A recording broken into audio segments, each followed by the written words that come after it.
మహాగణాధిపతయే నమః. ఓం గురుభ్యో నమః. ఓం శ్రీమాత్రే నమః. పరమేశ్వర స్వరూపమైనటువంటి జ్యోతిష, వాస్తు మరియు ఇతర అనేకమైనటువంటి శాస్త్రములను మనకు అందించినటువంటి మహర్షులకి నమస్కారం. హయగ్రీవ హయగ్రీవ హయగ్రీవేతియో వదేత్తస్య నిస్సరతే వాణి జన్హుకన్యా ప్రవాహవత్. అరుణాం కరుణాతరంగితాక్షీం ధృతపాశాంకుశపుష్పబాణచాపాం అనిమాదిభిరావృతాం మయూకైః అహమిత్యేవ విభావయే భవానీం. శ్రీమాత్రే నమః. ప్రేక్షకులకి ఆ లలితాంబిక అమ్మవారి యొక్క అనుగ్రహం పరిపూర్ణంగా కలగాలని మనస్ఫూర్తిగా కోరుకుంటూ మనం ఈరోజు చెప్పుకోబోయేటువంటి టాపిక్ ఏమిటి అంటే బుధగ్రహము. ఒక్కొక్క గ్రహం గురించి మనం విశేషంగా చెప్పుకుంటూ ఉన్నాం. అందులో ప్రతి జాతకుడికి కూడా బుధుడు యొక్క పాత్ర ఏమిటి, బుధుడు బాగుంటే కలిగే ఫలితాలు ఏమిటి, బుధుడు ఇబ్బంది ఉంటే కలిగే ఫలితాలు ఏమిటి, మీ లగ్నరీత్యా, లగ్నం తెలియని వారు రాశిరీత్యా బుధగ్రహం యోగించాలంటే ఏం చేయాలి, బుధగ్రహం యోగిస్తే ఎంత రాజయోగం పడుతుంది వ్యక్తికి, బుధగ్రహం కనుక పాడైతే ఎటువంటి ఇబ్బందులు పడతాడు, దాని నుంచి ఎలా బయటపడాలి అనేటువంటి విషయాలు, మరియు మీకు జాతక చక్రం లేనప్పుడు బుధగ్రహ ఫలితాలు వస్తున్నాయి అందుకే ఇబ్బంది పడుతున్నాం అనేటువంటి విషయాలు ఎలా తెలుసుకోవాలి అనేటువంటి అనేకమైనటువంటి అంశాలు చెప్తుంది నేనైనప్పటికీ కూడా చెప్పేసిన సాక్షాత్ లలిత అమ్మవారిగా భావిస్తూ ఒక్కొక్క లగ్నం తెలియని వారి రాశి నుంచి మనం తెలుసుకుందాం. ధనస్సు లగ్నానికి బుధుడు సప్తమ దశమాధిపతి అవుతున్నాడు. సో ఎప్పుడైతే సప్తమ దశమాధిపతి అవుతాడో ఇక్కడ కూడా బాధకుడు, అంటే బుధుడు యొక్క పాత్ర భార్య మరియు కెరియర్ పాత్ర. ఈ భార్య కెరియర్ అనేటువంటిది ఏదైతే ఉందో అంటే జీవిత భాగస్వామి, భార్య కావచ్చు భర్త కావచ్చు, అండ్ కెరియర్ కారకుడు అవుతున్నాడు. కాబట్టి ఈయన కనుక లగ్నంలో ఉన్నాడు అనుకోండి బుధుడు, జీవిత భాగస్వామి యొక్క ప్రభావం ఎక్కువగా ఉంటుంది వీళ్ళ మీద, అండ్ వర్క్ స్ట్రెస్ కూడా ఎక్కువగా ఉంటుంది. బట్ వర్కాలిక్ పర్సన్స్ కూడా అవుతారు. కానీ ఇక్కడ ఏంటంటే కొంచెం వర్క్లో చిన్న చిన్న మిస్కమ్యూనికేషన్స్, జీవిత భాగస్వామి ఒత్తిడి వల్ల కొంతవరకు వీళ్ళకి వర్క్ సంబంధించిన విషయంలో ఇబ్బందులు ఇట్లాంటివి వస్తూ ఉంటాయి. కానీ ఇదే బుధుడు కనుక సెకండ్ హౌస్లో ఉన్నాడు ఉదాహరణకి, అప్పుడు మాత్రం ఏమవుతుంటుందంటే వీళ్ళకి ఈ సెకండ్ హౌస్లో ఉండడం వల్ల కెరియర్ సంబంధించినటువంటి విషయంలో, కెరియర్లో వచ్చే మనీ సంబంధించిన విషయంలో చిన్న చిన్న డిస్టర్బెన్సెస్ క్రియేట్ అవుతూ ఉంటాయి. కానీ ఇదే బుధుడు కనుక మూడులో ఉన్నాడు, ఉదాహరణకి దశమాధిపతి మూడులో ఉంటే ఒక దగ్గర స్థిరంగా ఉండరు, జాబ్ పరంగా అనేకమైనటువంటి ప్రదేశాలు మారుతూ ఉంటారు. ఇదే బుధుడు నీచబడ్డాడు అనుకోండి, అప్పుడు ఈయన జాబ్ చేయడం కాకుండా వీళ్ళ జీవిత భాగస్వామి జాబ్ చేయడము, ఈయన ఒక్క జాబే సెట్ అవ్వడం కాకుండా వీళ్ళ జీవిత భాగస్వామి జాబ్ చేస్తే కానీ ముందుకు వెళ్ళలేని స్థితి వస్తుంది. ఎప్పుడు సప్తమాధిపతి నీచ పొందితే కనుక. అయితే ఇక్కడ ఏంటంటే అన్ని నీచభంగ రాజయోగం జరిగితే మళ్ళీ ఇద్దరికీ అద్భుతమైన జాబ్స్ ఉంటాయి.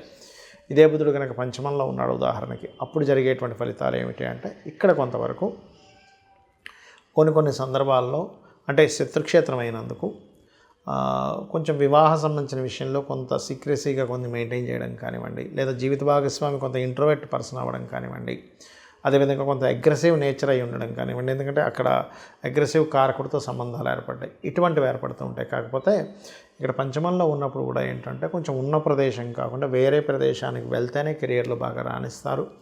6లో ఉన్నప్పుడు మాత్రం ఇక్కడ కలిగేటువంటి ఫలితాలు ఏమిటి అని చెప్పి చూసుకున్నట్లయితే జాబ్లో అంటే వీళ్ళు ఎక్కువగా బిజినెస్ అనేటి కాకుండా కొంచెం జాబ్లో వెళ్ళిపోవడం మంచిది. సర్వసాధారణంగానే ధనుర్లగ్నానికి శుక్రుడు పూర్వజన్మ కర్మను రూల్ చేస్తూ ఉంటాడు.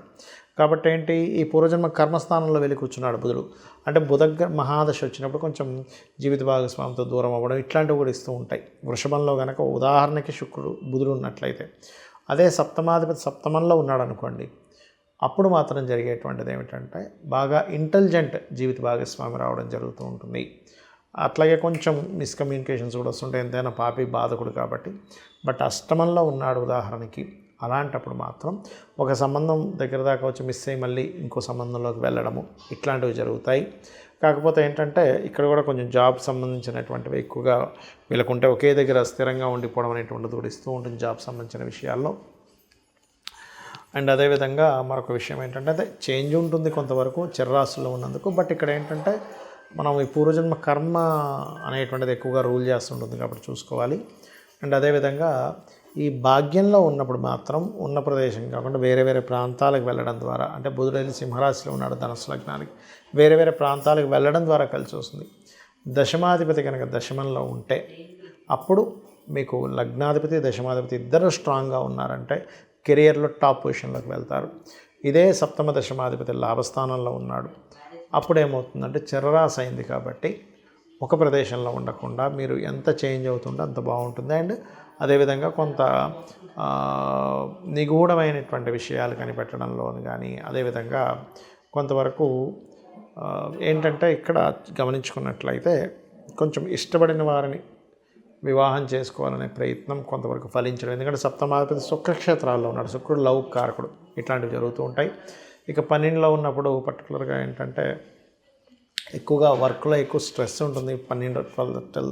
10th లార్డ్ అయినటువంటి బుధుడు కనుక 12వ స్థానంలో శత్రుక్షేత్రంలో ఉన్నప్పుడు మీరు చేయవలసిన దేవత ఆరాధన నరసింహస్వామి ఆరాధన చేయండి అనే విధానం బాగుంటుంది. చాలామందికి జాతకాలు ఉండవు, అంటే వాళ్ళు పుట్టినప్పుడు వాళ్ళ జన్మజాతకం రాయరు. అలాంటప్పుడు ఎలాగా ఈ బుధగ్రహ ప్రభావం వారి మీద పడుతుందని ఎలా గుర్తించాలి? చాలామంది ఏమనుకుంటారంటే ఏ ప్రాబ్లం వచ్చినా ఏలినాడు శని నడుస్తుందండి, అర్ధాష్టమి శని నడుస్తుందండి, అష్టమి శని నడుస్తుందండి, మాకు కాలసర్ప దోషం ఉంది అందుకే పని అవ్వట్లేదు అనుకుంటారు. కాదు, మీరు బాగా అర్థం చేసుకోండి. మన మనిషి జీవితంలో ఒక హెల్త్ ఇష్యూ వచ్చిందంటే దానికి 1000 కారణాలు ఎలా ఉంటాయో, ఒక జాతకుడికి ఒక ఇబ్బంది వచ్చిందంటే దానికి ఈ 9 గ్రహాలు, 27 నక్షత్రాలు, ఈ 12 భావాల్లోనే మొత్తం దాగి ఉంటుంది. గుర్తుపెట్టుకోండి. అక్కడ నుంచే మనం ప్రాబ్లంకి ఐడెంటిఫై చేసి సొల్యూషన్ తీసుకురావచ్చు. ఒకటే గుర్తుపెట్టుకోండి, ఎక్కువ మిస్కమ్యూనికేషన్స్ అవుతున్నాయండి, బుధుడు కారణం. అంటే మీ జన్మజాతకంలో పాస్ట్ లైఫ్లో మీరు ఏదో మిస్కమ్యూనికేట్ చేశారు వేరే వాళ్ళతో, అది ఈ జన్మలో ఈ కర్మ రూపంలో వస్తుంది. లేదండి నేను ఎక్కువ అప్పుల పాలవుతున్నాడు, ఒక వ్యక్తి అప్పుల పాలవుతున్నారంటే 6వ స్థానాధిపతి పాడవడం కానీ, బుధుడు మెయిన్గా ఎక్కువ పాత్ర ఉంటుంది because of natural 6th lord కాబట్టి. మరొక విషయం ఏంటంటే చర్మ సంబంధించిన ఇబ్బందులు వస్తున్నాయి, నరాలకు సంబంధించిన ఇబ్బందులు వస్తున్నాయి, బంధువర్గం వాళ్ళ ద్వారానే ఎక్కువ ఇబ్బంది వస్తుంది, అంటే బుధుడే కారణం. అంటే బుధుడు కారణం అంటే ఇన్ సెన్స్ బుధుడే మేము ఇదేం పగబట్టి చేయట్లేదు ఆ పని. ఇక్కడ ఏంటంటే పాస్ట్ లైఫ్లో పోయిన జన్మలో వీళ్ళు కృతజన్మలో చేసినటువంటి బుధ సంబంధించిన కర్మ, అంటే బంధువర్గం వారినే మీరు ఇబ్బంది పెట్టారు, ఆ రూపంలో వస్తుంది. అది మీరు నేను అందరం సమానమే, కర్మకి ఎవ్వరూ కూడా తప్పించుకోలేరు కర్మని. అయితే ఇక్కడ మధ్యవర్తిత్వంగా ఉండడం, ఎవరో ఫ్రెండ్కి ఏదో మనీ కావాలంటే మీరెళ్ళి సంతకం పెట్టడం, ఇట్లాంటి వల్ల కూడా ఇరుక్కుంటాడు మనిషి ఈ బుధుడు యొక్క ప్రభావం ఎక్కువగా ఉన్నప్పుడు. అయితే ఒకటే గుర్తుపెట్టుకోవాలి, సరే తెలుసో తెలియకో పూర్వజన్మ కర్మలో అజ్ఞానంలోనో లేకపోతే ఆశతోనో ఒక తప్పు చేశాం. ఈ జన్మలో జన్మించినప్పుడు ఈ గ్రహ ప్రభావం పోవాలంటే ఏం చేయాలి అంటే ఒకటే గుర్తుపెట్టుకోండి, ఈ గ్రహ ప్రభావం ఎప్పుడు పెరుగుతుంది అంటే ఎక్కువ గాసిప్స్ వింటూ అసలు అది నిజమా అబద్ధమా అని చెప్పి మనం తెలుసుకోకుండా మనకు తెలిసిన ఒక ఇన్ఫర్మేషన్ స్ప్రెడ్ చేస్తాం తెలియకుండా. ఎవరో చెప్పారు, ఏమండి వాళ్ళిద్దరు ఇట్లా చేస్తున్నారు తెలుసా అని, అది నిజమా అబద్ధమా అసలు మనం ఏమీ తెలుసుకోం, అవునా అని చెప్పి నమ్మి ఇంకోటి చెప్తాం. అది చాలా పెద్ద దోషం. దాన్ని మించినటువంటి దోషం మరొకటి లేదు, గుర్తుపెట్టుకోండి.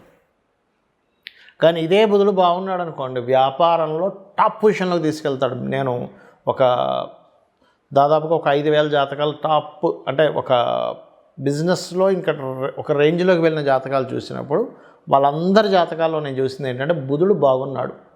బుధగ్రహం బాగున్నప్పుడు ఏంటంటే స్పాంటేనియస్గా అప్పటికప్పుడు డబ్బులు, అంటే విపరీతంగా ఫైనాన్స్ రావడం. బుధుడు షేర్ మార్కెట్కి కూడా కారకుడండి. బుధగ్రహం బాగుంటే షేర్స్లో విపరీతంగా రాణిస్తారు, కోట్లు సంపాదిస్తారు. అదే బుధుడు మల్టిపుల్ ధనయోగాలకు కారకుడు. అంటే ఈ వ్యక్తి ఏమీ చేయడు, రకరకాల వాటిల్లో ఇన్వెస్ట్మెంట్ చేసుకుంటూ వెళ్ళిపోతాడు. ఫ్రెండ్ ఒక బిజినెస్ పెడితే ఆయనకి డబ్బులు ఇస్తాడు, ఇంకో ఇస్తాడు. బుధుడు బాగుంటే ఈ వ్యక్తి కేవలం మనీ ఇన్వెస్ట్మెంట్ చేసుకుంటూ వెళ్తుంటే అక్కడి నుంచి ఆటోమేటిక్గా డబ్బులు వస్తూ ఉంటాయి.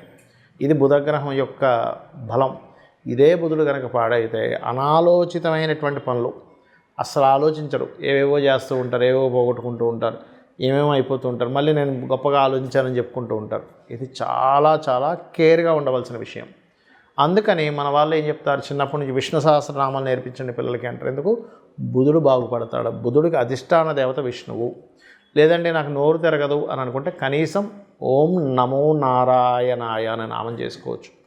లేదు, గోవుకి వెళ్ళి చక్కగా గోంగూర తినిపించడం ద్వారా, పెసలు దానం ఇవ్వడం ద్వారా, 1 kg పెసలు, గ్రీన్ కలర్ వస్త్రం దానం ఇవ్వడం ద్వారా, గృహంలో బుధగ్రహానికి స్థానం ఉత్తర దిశ అంటారు. ఉత్తరంలో మీరు కనుక ఏదైనా ఎల్లో కలర్ కానీ లేకపోతే మన రెడ్ కలర్, పింక్ కలర్స్ ఇట్లాంటివి ఉత్తరంలో వేస్తే కూడా బుధగ్రహ ప్రభావం నెగిటివ్గా పనిచేస్తూ ఉంటుంది. ఉత్తరంలో ఎప్పుడు కూడా వైట్ కలర్ ఉండాలి, గుర్తుపెట్టుకోండి. ఎంత వైట్ కలర్ ఉంటే ఉత్తరం వైపు మీకంత ఫైనాన్షియల్ గ్రోత్ పెరుగుతూ ఉంటుంది. కాబట్టి మీరు ఒకటే గుర్తుపెట్టుకోండి, బుధుడు మీ జన్మజాతకంలో పాపగ్రహాల మధ్యన ఉన్నాడు అంటే 3 విషయాలు ముఖ్యంగా గుర్తుపెట్టుకోవాలి.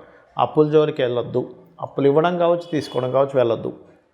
రెండవది, గాసిప్స్ని నమ్మి ఏ పనులు చేయొద్దు, గాసిప్స్ని స్ప్రెడ్ చేయకూడదు. అంటే వీళ్ళనే కదా, ఎవరు కూడా స్ప్రెడ్ చేయకూడదు. మీకు తెలుసో తెలియదో, ఎవరికి తెలుసు, ఇవాళ రేపు ఛానల్లో వచ్చేసినట్టు నిజం అనుకుంటే అట్లా ఆ ఛానల్ వాళ్ళు ఏదో ఒక వార్త వేయాలని వేయచ్చు, వాళ్ళకి రాంగ్ ఇన్ఫర్మేషన్ రావచ్చు, చెప్పలేం కదా. అదేవిధంగా మరొకటి ఏంటంటే బంధువర్గంతో రెస్పెక్ట్ఫుల్గా ఉండండి.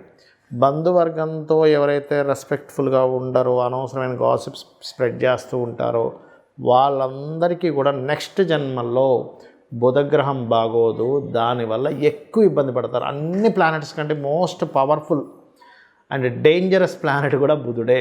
కాబట్టి ఈ బుధగ్రహ అనుగ్రహాన్ని మీరు పరిపూర్ణంగా పొందాలని విష్ణు సహస్రనామాలు, లలితా సహస్రనామాలు, అందులో ముఖ్యంగా ఇంకా మీకు బుధగ్రహ ప్రభావం ఇంకా బాగుండాలంటే లలితా సహస్రనామాలో ఒక మంత్రం ఉంటుంది.